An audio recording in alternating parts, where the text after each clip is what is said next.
Bendy and the Ink Machine, Chapter 4, is getting its first trailer 2 days from now. And since I'm waiting for the chapter to release to post my video explaining why Bendy and the Ink Machine, Five Nights at Freddy's, and more are so popular, I thought it would be interesting to see if we could predict the gameplay of Bendy and the Ink Machine's next chapter by analyzing patterns that the first 3 chapters created. Now, I already made a video analysis for each of the 3 previous chapters, and in those videos, I tried to answer a question while teaching viewers about game design. This video will be a bit different from the others on my channel, due to the fact that this is just made for the fun of speculation and to share a method on predicting gameplay by breaking down events and finding repeating patterns. But before we get off track, I'm Etra from Etra Games, and this is how I think we can predict the gameplay of Chapter 4. Like I said earlier, we should break down the previous 3 chapters and try to find patterns within them. So let's chart out each one's order of events, starting with Chapter 1. In Chapter 1, we have the player start, with the first thing they do being finding their next objective. In this case, that involves finding the ink machine. From there, the player has to find a second objective that can only be accessed after finding the first. Next, the player has to search for items in new and previous locations on the map. They have to return to the end goal of the previous objective, and finally return to the first objective to start a chase sequence, which inevitably leads the player to be trapped in a new area. They are introduced to a new mechanic, the axe. Then they find the final objective, the story develops, and the chapter ends. It's pretty simple, however, Chapter 2 is a bit more complex, with the pattern of find objective, search, find objective, new mechanic, find objective, search, return, puzzle, old mechanic, return, return, return. Oh, that's not it. Story element, chase, then end. I'm going to write the examples next to the text here in order to keep this video under 30 minutes long. But by breaking down the chapters like this, we can already see in both how the Meatly made the gameplay become less varied over time to give the player a sense of familiarity before introducing more of the unknown toward the end. Our final chapter, Chapter 3, is a bit more and a bit less complicated than 2. As you'll see, unlike Chapter 1 and 2, it has a gameplay pattern which clearly repeats through the majority of the chapter.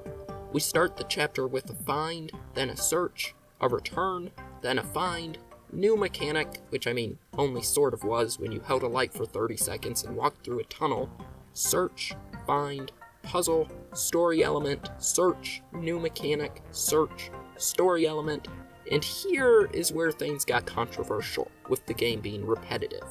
With the game repeating the pattern of introducing a new mechanic, returning to an old area, searching to complete the objective, returning to Alice, then having a plot element, and repeating these events 5 times, taking up the majority of the time in the chapter, with only 1 extra new mechanic after the 3rd time this loop repeats. Now, my whole Chapter 3 video was on repetition, and although the gameplay mechanics are not repetitive, it's easy to see how repeating this structure can get boring. There is no chase this time, but we return to get story development like usual, and the chapter ends. Now from these 3 chapters, we can notice that there are 3 acts per se, which fit into each chapter. The first phase being the exploration of the first area. Next is the return to the initial first section to accomplish some sort of task. Then we unlock the next area, which is entirely separated from the first, to the finale. We can also note that Act 1 starts out about the same in all 3 chapters, then tries to give the player constant variety in tasks with a find in between each one. Act 2 usually follows with a return that uses both new and old mechanics, but in the end tries to give the player a general sense of familiarity. Finally, we have some sort of twist, which traps the player in the final area and ends the chapter.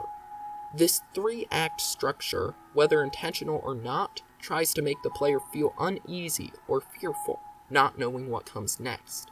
From there, the player is calmed with a sense of familiarity, to only have it ripped away in one final scare and giving the player once again fear of the unknown. This, I believe, is another reason Chapter 3 seems so out of place, with the chapter resting in the realm of familiarity for far too long, to then have a weak scare which does not trap the player in a final area for long at all. Now from this, let's see step by step how we can potentially predict Chapter 4's gameplay structure. So to begin, the player will, as per usual in all 3 chapters, find their first objective and go on some sort of item hunt to unlock the path forward. From there, as noted earlier, we seem to have a random course of events with a find between each one to give the player a sense of slight unease while learning their surroundings for the second act. So, we really can't predict the next several steps. But, as a mostly random guess, I'll say introduce the axe as an old mechanic, find new mechanic in the form of enemies, a bit of a mix-up with a puzzle, find, plot element, find, then search. Once this search is complete, I believe the next phase, the return, will begin. So we obviously will begin with return in the return phase, and normally this would start a string of repeated events to make the player feel more safe and familiar, than to have that familiarity be taken away in Act 3. However, due to this chapter's main conflict between Bendy and Alice being advertised from the beginning, and the Meatly taking 3 more months to develop 4 over every other chapter, we will most likely see a twist with the return. I say this because the return will probably take after Chapter 3 and be the main part of the chapter. I predict, after the first return, there will be a chase, either by Alice or Bendy or any of the new characters. From there, we head right into a plot element, explaining whatever conflict has arisen, and are introduced to a new mechanic, which, as a guess, will probably be some sort of stealth section. After that, a proper return to the main area would probably be in order to go into a second, larger chase scene with some sort of twist. From here, we'll have another plot element, probably regarding Boris, and then we hit a roadblock. The next whole section I don't think I can accurately predict just due to the fact that this chapter has taken 7 months to create. If it has taken 7 months, we know for certain that it won't be as short as chapters 1 or 2, yet we also know that the Meatly won't try to recreate the most hated part of chapter 3, being the overly repeated pattern of events. So knowing that it won't be like chapters 1, 2, or 3, I predict that chapter 4 will have us repeating some sort of unknown and purposefully unexpected string of events only twice before moving on to the third and final section, the second area and finale. To start the third act, we will probably have a story element resolving the Bendy-Alice conflict. Then we start the oh-so-familiar chase scene, which leads into the final area. Old mechanics will probably be reintroduced with a find between each to calm the player down, before hitting them with a final bit of story development and ending the chapter. Now, with all that said, I have to stress again that this is a very rough prediction as a fun little experiment to show how we can break down gameplay patterns to make educated guesses for the future. The chapter's trailer and release date comes out this Saturday, and as mentioned earlier, on the day of the chapter's release, my video explaining why this game, along with Five Nights, Undertale, Hello Neighbor, and more, will also be released. So click the subscribe button right here and the little bell down below to be notified of when that comes out. And hey, if you like this video, check out my other videos on chapter 1 through 3, and as always, regardless if you check those out or subscribe, thank you for watching, have a wonderful day, and I will catch you all next week.